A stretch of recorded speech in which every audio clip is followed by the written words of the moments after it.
My name is Sharon, and I am 29 years old. After weeks in the hospital fighting a rare condition, I was released a day early. I wanted to surprise my husband Tyler, who was only 26. But the surprise was mine when I walked into our bedroom and found him tangled in our sheets with his coworker, Alicia. Strangely, I felt a calm wash over me. I simply smiled and walked away without a word. Before I continue with my story, drop a comment letting me know where you are watching from. Hit that like and subscribe button if you want to find out what happened next in this journey of betrayal and unexpected strength. Tyler and I met 4 years ago at a pharmaceutical conference in Boston. I was a pharmaceutical sales representative for Meridian Healthcare, having worked my way up through dedication and consistent performance. My colleagues often joked that I could sell ice to polar bears, but the truth was, I genuinely believed in helping doctors find the right medications for their patients. The conference was bustling with industry professionals when I literally bumped into Tyler while reaching for a coffee. He was an up-and-coming marketing executive for a competing company, with a charming smile and confidence that immediately drew me in. Tyler had this way about him that made everyone feel like the most important person in the room when he spoke to them. He was ambitious, smart, and surprisingly funny for someone who looked so polished and corporate. "I should thank the coffee gods for this collision," he said after helping me clean up the small spill. We exchanged business cards, and by that evening, he had already texted asking me to dinner. Our romance was a whirlwind. We dated for exactly 1 year before Tyler proposed during a weekend trip to Lake Tahoe. He had planned everything perfectly, getting down on one knee as the sun set over the water. I cried, said yes, and 6 months later, we were married in a beautiful but intimate ceremony with just close friends and family. We bought our dream home in a peaceful suburban neighborhood, a charming 4-bedroom house with a garden I lovingly tended every weekend. Tyler continued climbing the corporate ladder while I expanded my territory at work. We talked about having children in another year or two, once we had traveled to the destinations on our shared bucket list. Paris, Tokyo, and the Amalfi Coast were at the top. Life seemed perfect. We hosted dinner parties, joined the local tennis club, and spent holidays alternating between our families. I had never been happier, and Tyler seemed just as content with our life together. The first sign of trouble appeared about 6 months ago. I started experiencing extreme fatigue, joint pain, and mysterious rashes. At first, I dismissed it as stress from work or perhaps an allergic reaction to something new in our house. But when I began running fevers and losing weight rapidly, Tyler insisted I see a specialist. After weeks of tests and referrals, I was diagnosed with a rare autoimmune condition that would require aggressive treatment. When the doctor explained the diagnosis, Tyler held my hand tightly, promising we would get through this together. I remember feeling so grateful to have him by my side, believing his support would make this difficult journey bearable. Initially, Tyler was attentive and supportive. He drove me to appointments, researched my condition extensively, and even joined online support groups for partners of chronically ill patients. He made me special meals when I could barely eat and held me through nights when pain kept me awake. But as weeks turned into months, I noticed subtle changes. Tyler started working later, claiming big projects needed his attention. Our conversations became briefer, less intimate. When we did talk, it was mostly about my treatment plans or medication side effects, rarely about his day or our future together. The financial strain began to show too. Even with good insurance, the out-of-pocket costs for specialists and experimental treatments added up quickly. I had to reduce my hours at work, which meant my commission-based income took a significant hit. Tyler never directly complained, but I caught him frowning over bills more frequently, sighing heavily when another medical expense appeared. I tried to maintain normalcy in our relationship, suggesting date nights at home when I felt well enough. Sometimes Tyler would engage, but more often he would claim exhaustion from work, or make excuses to go out with colleagues to decompress.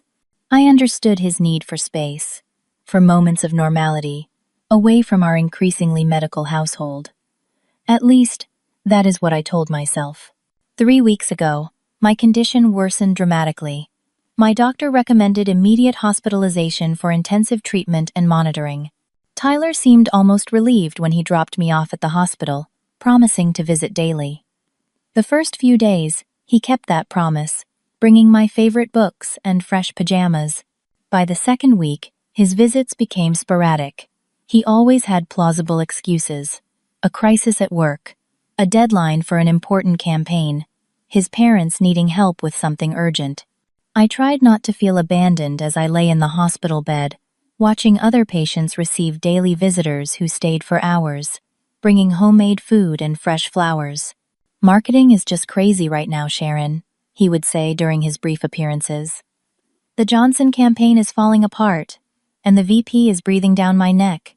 I nodded understandingly, ignoring the way he checked his phone constantly during our short visits, the way he seemed relieved when visiting hours ended. I told myself that when I got home, things would improve. Once we were back to our routine, minus the hospital setting, Tyler would remember why we fell in love. He would see me as his wife again, not just as a patient. I clung to this hope through lonely hospital nights, planning small ways to reconnect once I was discharged. Little did I know that Tyler had found his own way of coping with our changed reality, a way that would shatter the foundation of trust our marriage was built upon. The morning I was released from the hospital started like any other. I had my vitals checked, blood drawn, and waited patiently for my doctor to make his rounds. When Dr. Bennett finally appeared, clipboard in hand, I expected the usual update and timeline for discharge the following day. "Sharon, I have good news," he said with a smile. "Your latest test results show significant improvement. Your inflammation markers are down, and your kidney function has stabilized. I think we can release you today, instead of tomorrow." I sat up straighter, a surge of excitement coursing through me. "Really? I can go home today?" "Absolutely. We will need to adjust your medication schedule, and you will still need to come in for outpatient treatments twice a week, but there is no medical reason to keep you here another night." A nurse named Bethany helped me gather my belongings while reviewing my discharge instructions. As she went through the medication list, I had a sudden thought. "I should call Tyler and let him know I am coming home early," I said, reaching for my phone. Bethany smiled. "Or you could surprise him. My husband loves when I come home early unexpectedly." The idea appealed to me. Tyler had seemed so burdened lately, so detached from our life together. Maybe a surprise homecoming would break through the emotional wall that had formed between us. I imagined the relief on his face, perhaps even tears of joy. We could order from our favorite Italian restaurant, open a bottle of wine, and start rebuilding what my illness had eroded. "You know what? I think I will surprise him," I decided, putting my phone away. I called an Uber instead of asking Tyler to pick me up. The driver was chatty, asking about my hospital stay and offering congratulations on my recovery. I gave vague responses, my mind racing ahead to the moment I would walk through our front door. When the car pulled into our driveway, I noticed an unfamiliar blue sedan parked behind Tyler's black BMW. A visitor, perhaps? Maybe his mother had stopped by, though she drove a white SUV. Maybe a colleague dropping off work documents. I paid the driver and slowly made my way to the front door, still weak from my hospital stay. Using my key, I entered as quietly as possible, planning to call out once I was inside. But as I closed the door behind me, I heard it. Laughter. A woman's laughter, followed by Tyler's distinctive chuckle. My heart rate quickened, but I told myself not to jump to conclusions. Tyler might be working from home with a colleague. Perhaps they were celebrating a successful project. There could be numerous innocent explanations. I set my bag down in the entryway and moved through the living room toward the stairs. Everything looked normal, familiar. Our wedding photo still held pride of place on the mantel. My collection of vintage perfume bottles still lined the bookshelf. Nothing seemed out of place. Until I heard the unmistakable sounds coming from upstairs. Our bedroom. My legs carried me up the stairs automatically, as if some part of me needed visual confirmation of what my heart already knew. The bedroom door was partially open, and through the gap, I saw them. Tyler and Alicia from his marketing team, in our bed, the bed where I had spent sleepless nights in pain, where Tyler had once held me and promised forever. Alicia, it made perfect sense now. The tall, confident redhead, who always seemed to touch Tyler's arm when she laughed at company functions. The woman who had given me a stiff, insincere hug at our last Christmas party, asking about my health with practiced concern in her voice but coldness in her eyes. Time seemed to stop as I stood frozen in the doorway. I noticed bizarre details with preternatural clarity. The framed photo of our wedding day on the nightstand, turned face down. My pillow, missing from the bed, tossed on the floor in the corner. Tyler's wedding ring sitting in the dish on his dresser, the one I had given him as an anniversary gift. What surprised me most was my own reaction.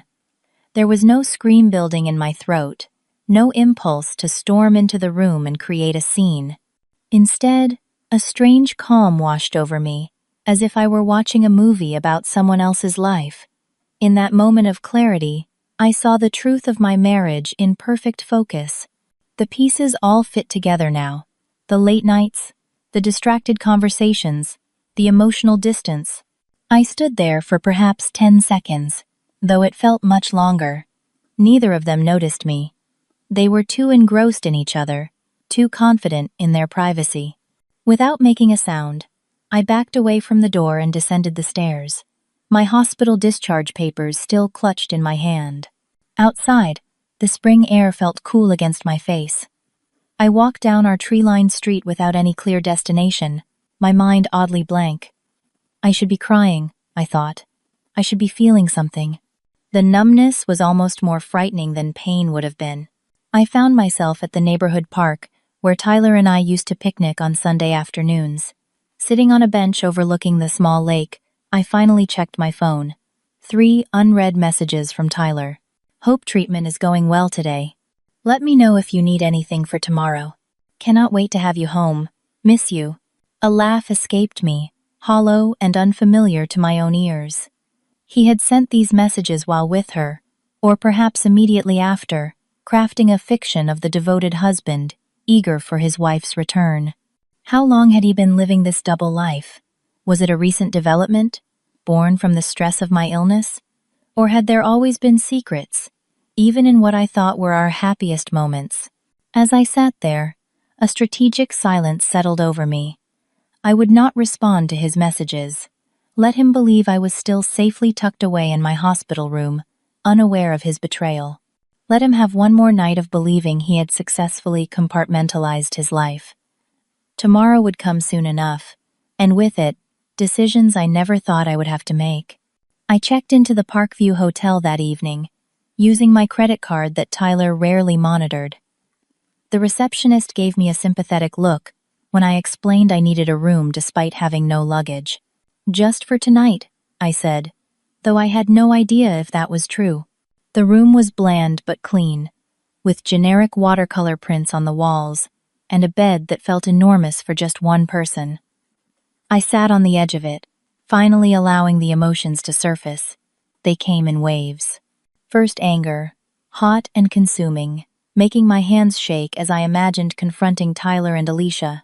Then, crushing sadness that bent me double, tears soaking into the stiff hotel comforter as I mourned the death of what I thought we had. By morning, a strange clarity had emerged from the emotional storm. I remembered my grandmother's words after my grandfather left her for his secretary decades ago. Never make permanent decisions from temporary emotions. The wisdom of that advice resonated now. I needed to be strategic, not reactive. I ordered room service breakfast and began researching divorce laws in our state on my tablet. I learned about community property, grounds for divorce, and how infidelity might impact settlements. I took detailed notes, the pharmaceutical sales professional in me approaching this as I would any complex new product information. Next, I called my best friend Rachel, careful to use the hotel phone rather than my cell in case Tyler had installed any tracking apps. "Sharon, where are you? Tyler called me last night looking for you," Rachel said immediately. I need your help. But first I need you to promise not to do anything without talking to me first, I replied. After explaining what I had discovered, Rachel unleashed a string of expletives about Tyler that would have made a sailor blush. I will kill him. I will actually murder him, she fumed. Let me go over there right now and tell him exactly what kind of worthless human being Island. No, I said firmly. That is exactly what we are not going to do. I need to be smart about this, Rachel. I need somewhere to stay for a while, and I need your discretion. Rachel, a corporate attorney herself, quickly shifted from rage to tactical thinking. You can stay with me as long as you need, and you should call Leslie Montgomery. She handled my cousin's divorce last year. She is a shark in the courtroom but actually cares about her clients. I made an appointment with Leslie for that afternoon, grateful that Rachel was willing to drive me there. My next task was understanding our financial entanglements.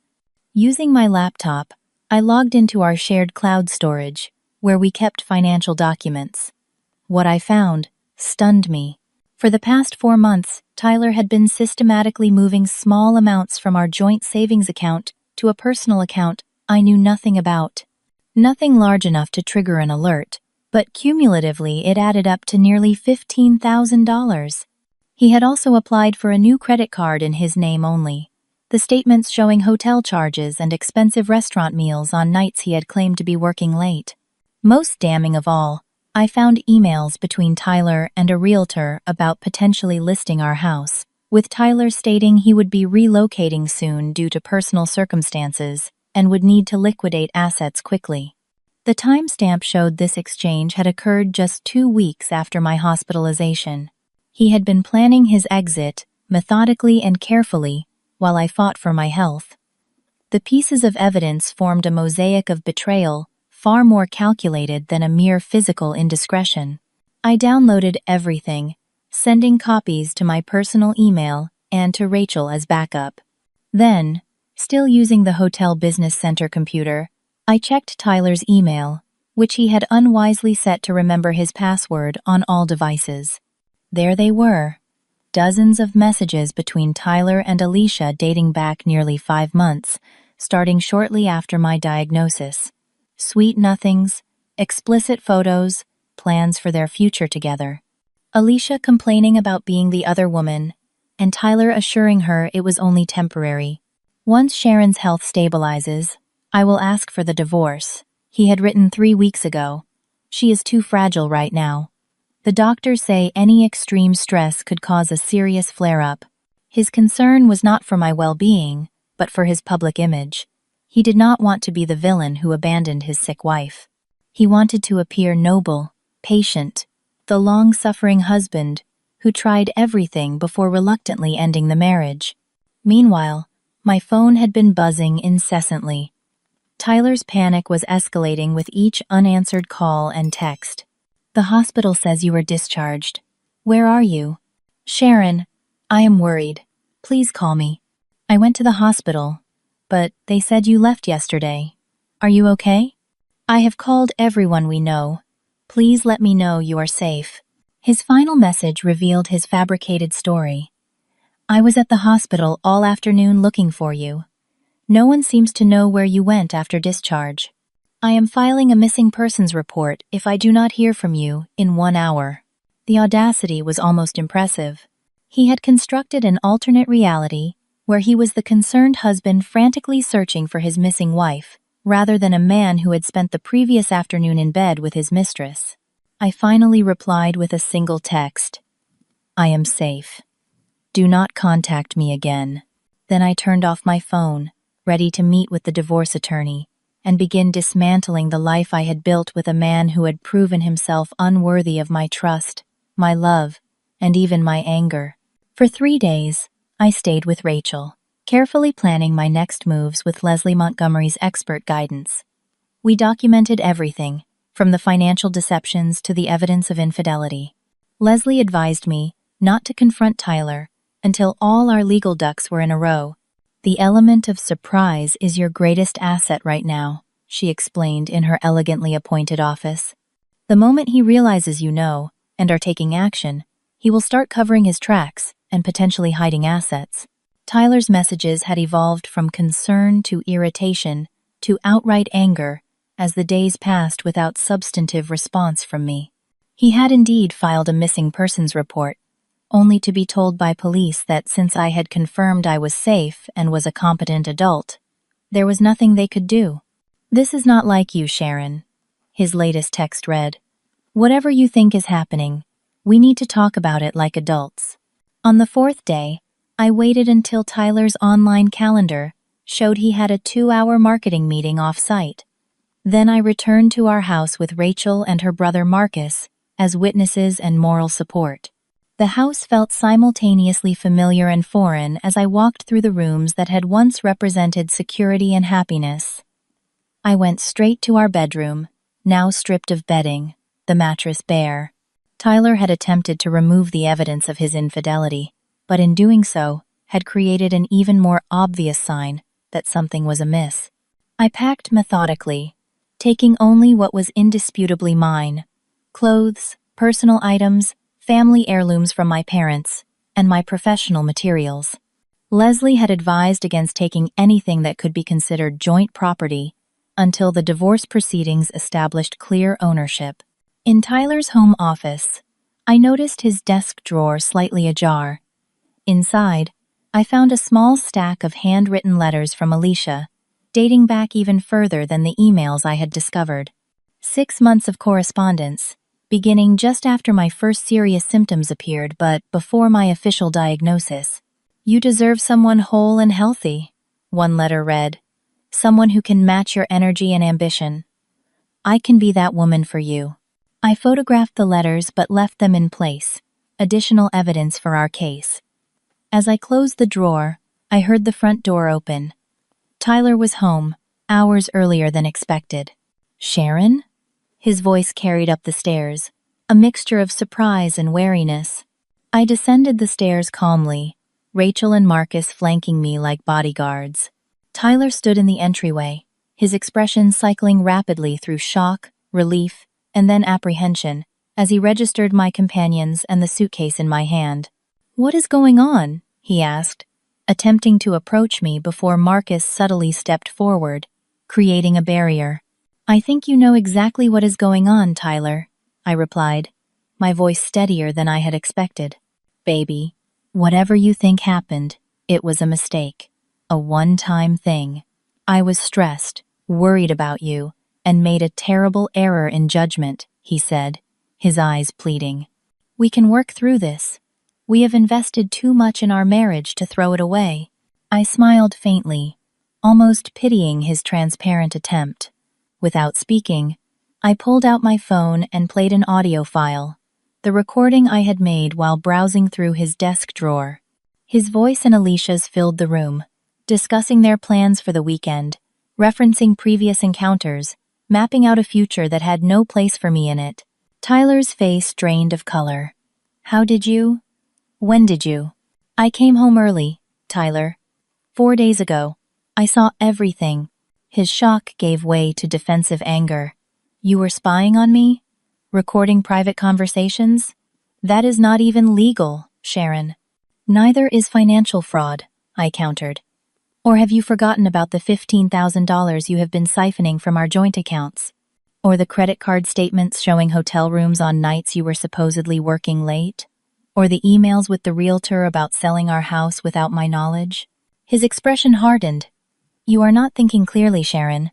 The medications affect your judgment. The doctors warned about paranoid thinking as a side effect. This is exactly why I have been hesitant to discuss difficult topics with you. You twist everything into conspiracy theories." It was a masterful pivot, attempting to use my illness against me, to make me doubt my own perceptions. 6 months ago, it might have worked. Today, with Rachel and Marcus as witnesses, with documentation in hand, his gaslighting fell flat. "Tyler, I have copies of everything," I said quietly. "Bank statements, emails, text messages, your conversations with Alicia planning your future together, your research on whether my condition qualifies as a pre-existing condition that might exempt you from responsibility for my medical costs after divorce." His eyes darted nervously to Rachel and Marcus, then back to me. His voice dropped, becoming conciliatory. Sharon, please. Send your friends away, so we can talk privately. There are explanations for everything you found. We can still fix this. There is nothing to fix, I replied, picking up my suitcase. My attorney will be contacting you tomorrow with divorce papers. I suggest you find your own representation quickly. As I moved toward the door, Tyler's demeanor changed completely. The mask of contrition fell away, revealing cold calculation beneath. No one will believe you, he hissed, grabbing my arm. I have documented every mood swing, every paranoid comment, every medication side effect. I have videos of you forgetting conversations we had just hours before. Who do you think people will believe? The successful executive or the mentally unstable patient? I gently removed his hand from my arm. I think they will believe the evidence. And I think your parents will be particularly interested in the text messages where you call them interfering old fools who you cannot wait to cut out of your life once you are free of me. His face contorted with rage. You would not dare. I am already 2 steps ahead of you, Tyler, I said, walking out the door. I always was. His desperate pleas followed us to the car, switching tactics yet again, begging for another chance, promising therapy, claiming Alicia meant nothing. I did not look back as Rachel drove us away from the house that had once been the center of my world, but now represented nothing but lies and betrayal. The weeks following my confrontation with Tyler were a blur of legal meetings, medical appointments, and emotional processing. I settled into the guest room at Rachel's apartment, grateful for her unwavering support and frequent check-ins to ensure I was taking my medications on schedule. Leslie Montgomery filed our divorce papers, citing irreconcilable differences and infidelity, including the substantial evidence of Tyler's ongoing affair and financial deceptions. Tyler retained Bradford Wilson, a divorce attorney known for aggressive tactics and dragging out proceedings to wear down opponents. Meanwhile, Tyler launched a calculated campaign to control the narrative among our social circle. He contacted mutual friends with his version of events, portraying me as mentally unstable due to my medication, claiming he had only sought comfort elsewhere after months of dealing with my irrational behavior. Sharon has been having paranoid episodes, he told our friend Daniel, who immediately called to check on me. The doctors warned me this might happen, but I never thought she would fabricate an entire affair just to punish me for not being perfect during her illness. His strategy might have worked had I not anticipated it. Following Leslie's advice, I had already shared key pieces of evidence with 5 of our closest friends, not to damage Tyler's reputation, but to protect myself from his manipulations. I did not need to say anything further. The evidence spoke for itself. 2 weeks after moving out, I drove past our house on my way to a doctor's appointment and saw Alicia's blue sedan in the driveway.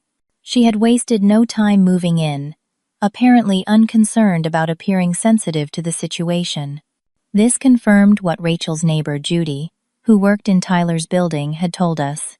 Alicia had been openly referring to herself as Tyler's girlfriend around the office.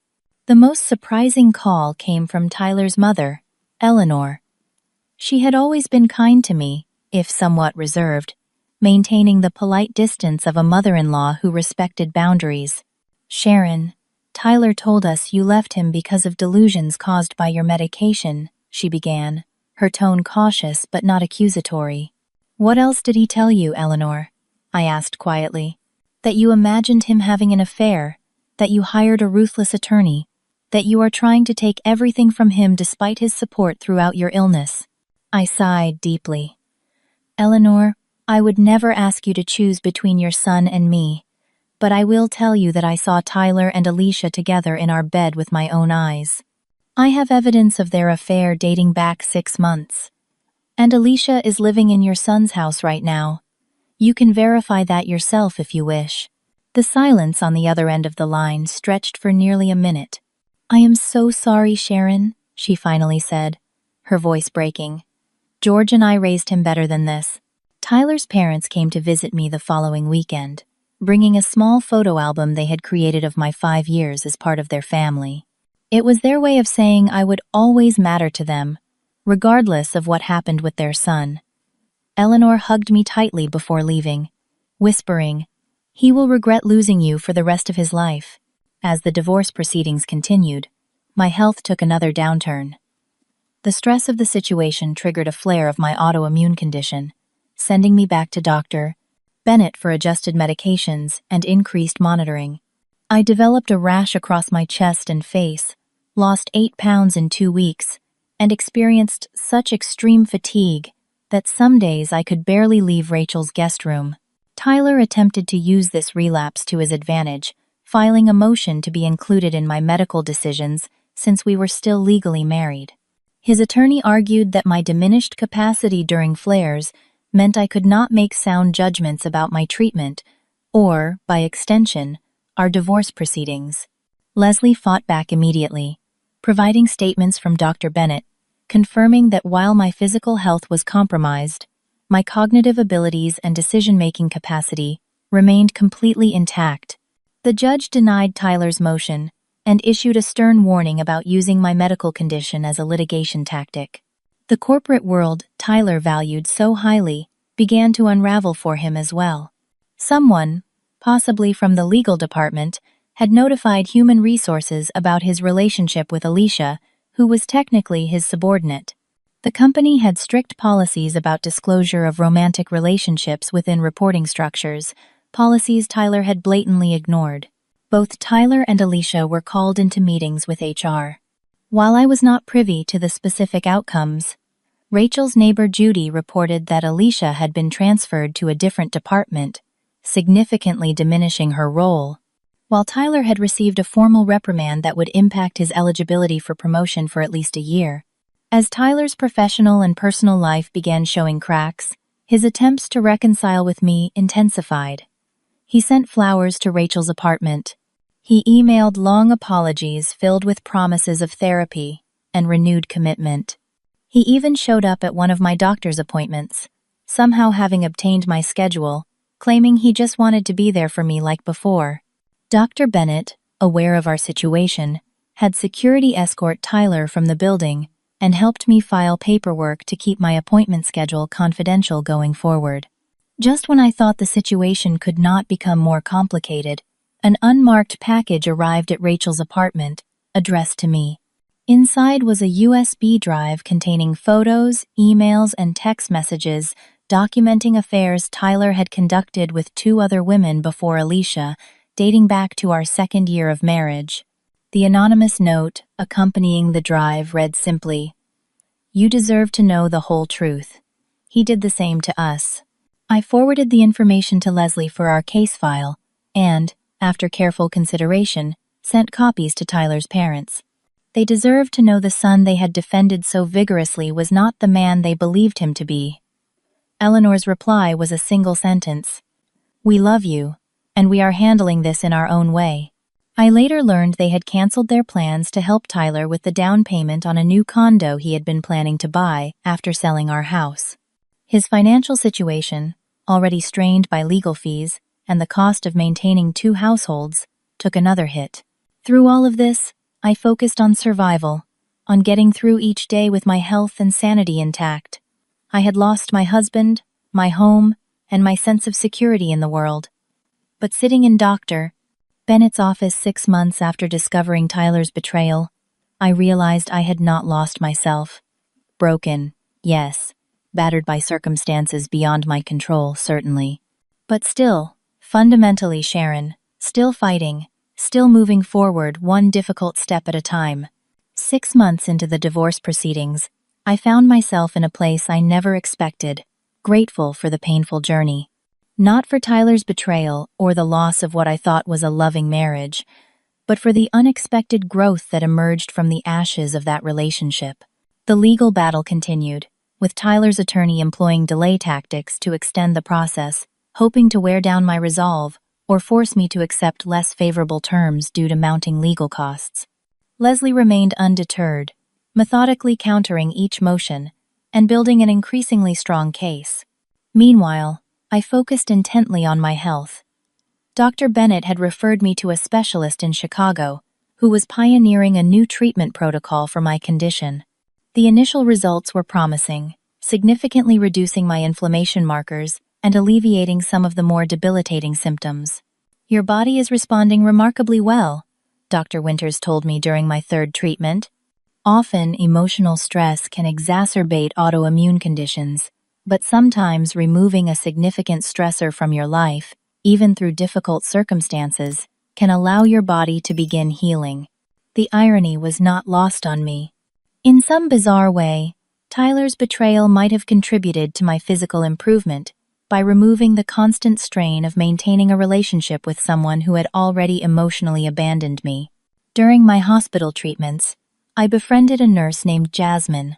She had a warmth about her that made even the most clinical procedures feel less intimidating, and she never rushed our conversations despite her busy schedule. "My sister has lupus," she explained one day while adjusting my IV, "so I understand a bit about what it is like living with an unpredictable condition.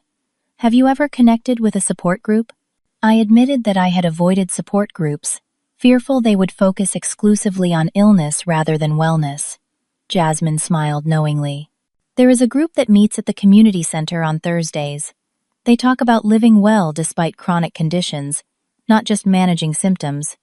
You might find it helpful." Reluctantly, I attended the next meeting. The group was small, just 8 people dealing with various chronic illnesses, led by a psychologist named Susan, who herself had multiple sclerosis. The focus was indeed on building a fulfilling life within the constraints of chronic illness, rather than allowing the illness to become one's entire identity. There I met Michael, a former marathon runner now navigating life with rheumatoid arthritis. He had an easy laugh and a perspective on adversity that resonated deeply with me.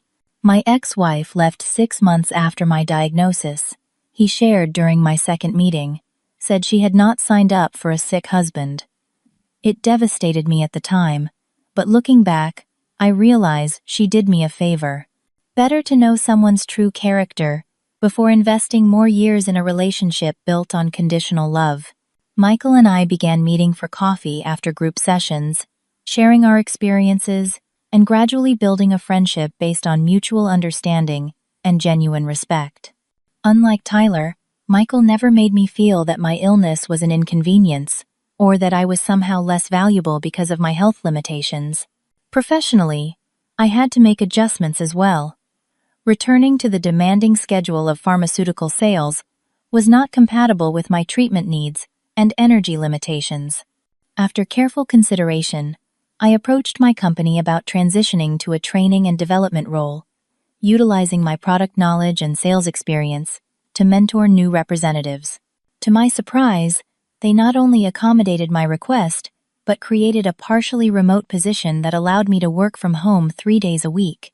The reduction in travel and physical stress made a noticeable difference in my symptom management. While I was rebuilding my life, Tyler's continued to unravel. Through mutual friends, I learned that Alicia had left him for the CFO of a client company, a married man 20 years, her senior with considerably more wealth and influence than Tyler could offer. The financial pressure on Tyler intensified as the divorce proceedings dragged on. The attorney fees mounted, and the housing market took a downturn just as he was trying to sell our home.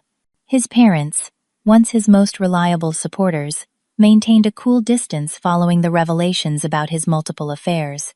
His increasingly desperate attempts to reconcile suggested his alternate plan had collapsed entirely. He sent emails claiming profound personal growth through therapy, though Leslie discovered he had attended exactly 2 sessions before discontinuing treatment. He approached mutual friends asking them to intervene on his behalf, painting himself as a changed man who deserved another chance. When these efforts failed, Tyler attempted a different approach, offering to settle the divorce on terms far more favorable to me than his previous proposals. Leslie advised caution. "This sudden generosity likely means he is in worse financial shape than we realized," she explained. "Let us continue with discovery before responding to his offer." She was right. Further investigation revealed Tyler had accumulated significant credit card debt, maintaining his lifestyle with Alicia, who had expensive tastes in restaurants, clothing, and weekend getaways. Additionally, He had received a poor performance review following the HR investigation, putting his year-end bonus in jeopardy. Throughout this period of transition and legal wrangling, I experienced an unexpected creative awakening. During my years in pharmaceutical sales, I had identified numerous inefficiencies in how medication information was presented to both medical professionals and patients. Now, with time to reflect during my recovery periods, I began developing a concept for more intuitive educational materials and training protocols. What began as simple sketches and notes evolved into a comprehensive presentation that I shared with my company's product development team. Their enthusiastic response led to a series of meetings with executives, who eventually offered to purchase my concept for implementation across their product lines. The acquisition included not just a substantial one-time payment, but also an ongoing consulting role and royalty arrangement that would provide financial stability regardless of my ability to maintain full-time employment, as my condition fluctuated. "You have turned personal adversity into professional innovation," my director told me when the contracts were finalized. "That is the kind of resilience we need more of in this industry." The irony was not lost on me that my greatest professional breakthrough came during the most challenging personal period of my life. Perhaps the perspective gained through suffering had opened creative channels previously blocked by complacency and routine. As winter turned to spring, I found myself experiencing genuine happiness for the first time since before my diagnosis. Not the fragile, conditional happiness I had known with Tyler, always shadowed by his secret resentments and betrayals, but something more authentic and resilient. Michael had become a steady presence in my life, our friendship gradually deepening into something neither of us was ready to label, but both valued immensely.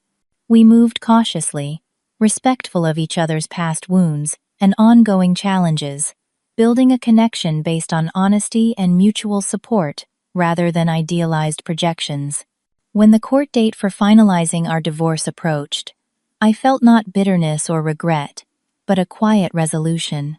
The marriage had ended long before I found Tyler with Alicia, perhaps even before my diagnosis brought his true character to the surface. What remained was to complete the legal separation and fully embrace the new life I had been building, piece by unexpected piece. 1 year after discovering Tyler's infidelity, I stood outside the courthouse with Leslie Montgomery beside me, the divorce decree finally signed and official. The process had taken months longer than necessary due to Tyler's continued attempts to negotiate more favorable terms, but in the end, the evidence of his infidelity and financial deceptions had left him with little leverage. "Congratulations, Sharon," Leslie said, shaking my hand firmly. "You have handled this with remarkable grace and strength." The final settlement included a fair division of assets, with Tyler required to pay a portion of my ongoing medical expenses due to the timing of my diagnosis during our marriage. More importantly, I retained full control over my medical decisions and the intellectual property rights to my healthcare education concept, which had begun generating significant income. My health had stabilized with the new treatment protocol. While not cured, the condition had become manageable, with flares becoming less frequent and less severe. Dr. Winters had even presented my case at a medical conference as an example of successful intervention in previously treatment-resistant autoimmune disease. I had moved into a small but charming condominium closer to the medical center, a bright space with large windows and a small balcony where I cultivated an herb garden. The condo represented not downsizing but right-sizing, creating an environment that supported my well-being rather than depleting my energy. Old friendships had been tested through this journey, with some falling away and others growing stronger. Rachel remained my steadfast supporter, helping me navigate both legal challenges and health setbacks with equal dedication. Our bond had deepened through adversity, transforming from casual friendship into something closer to sisterhood. I had also reconnected with friends who had drifted away during my marriage, people Tyler had subtly discouraged me from maintaining relationships with. Jenna, my college roommate, had visited for a week, bringing her trademark humor and perspective. Amber, a former colleague who had moved to Seattle, made a point of calling regularly, refusing to let distance diminish our connection. Tyler made one final attempt at manipulation during our last court appearance, arriving with an elaborate display of remorse, complete with trembling voice and what appeared to be genuine tears. "I still love you, Sharon," he declared dramatically in front of the judge. "Everything I did, all the mistakes I made, came from my inability to cope with almost losing you to your illness. I was weak, terrified, and I made catastrophic errors in judgment. But my love for you never died." The performance might have been convincing had I not received screenshots the previous evening of Tyler's active profile on 3 dating sites, where he described himself as newly single, never married, no baggage. The judge, already familiar with the extensive evidence of Tyler's ongoing deceptions, was unmoved by the display. "Mr. Harrison," she said firmly, "this court is concerned with legal matters, not emotional appeals. The documentation shows a pattern of behavior inconsistent with your current statements. Let us proceed with finalizing the decree, as negotiated." Tyler's business venture, too, had proven successful beyond my initial expectations. What began as a concept for improved medical education materials had evolved into a comprehensive platform for patient engagement and treatment adherence. 3 pharmaceutical companies had now licensed the technology, and a healthcare tech incubator had approached me about expanding the application to other medical specialties. I decided to use a portion of the proceeds to establish a research fund, specifically focused on my rare condition, providing grants to scientists exploring new treatment approaches. At the first fundraising event, I found myself addressing a room of medical professionals and potential donors with a confidence I would not have recognized in myself a year earlier. "Sometimes our greatest challenges become our most powerful catalysts for change," I told the audience. This research initiative was born from my personal journey with chronic illness, but its potential impact extends far beyond one person's experience.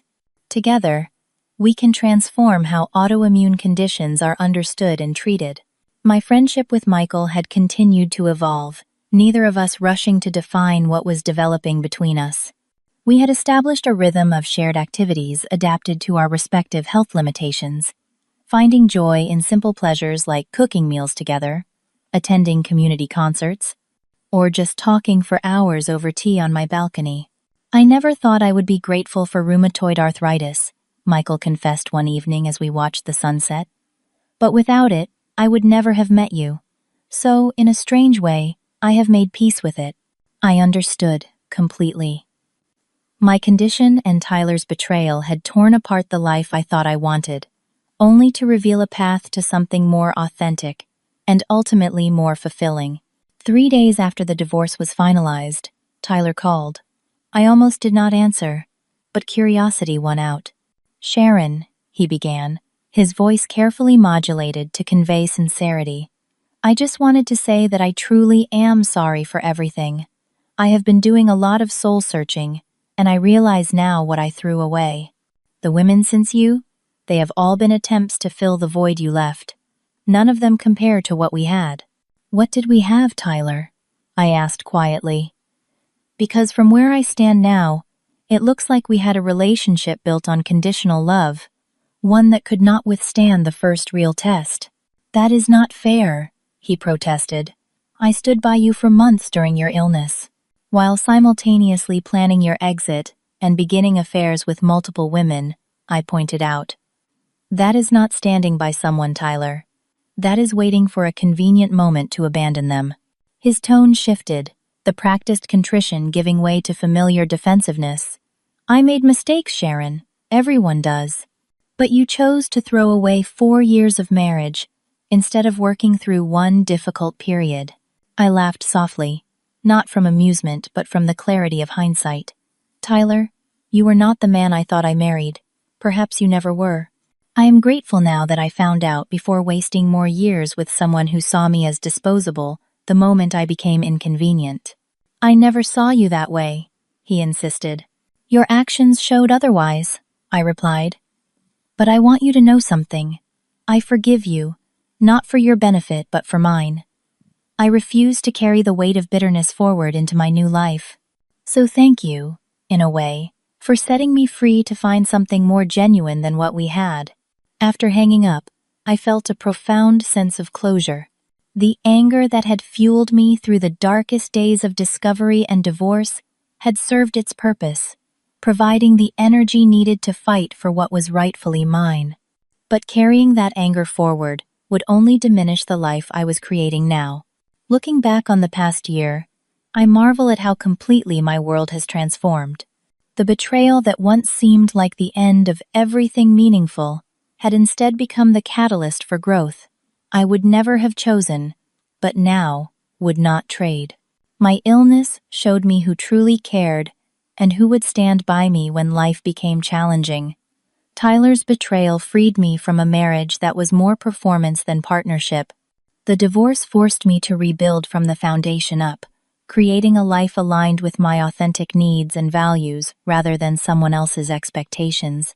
The scars remain, both physical from my condition and emotional from the betrayal.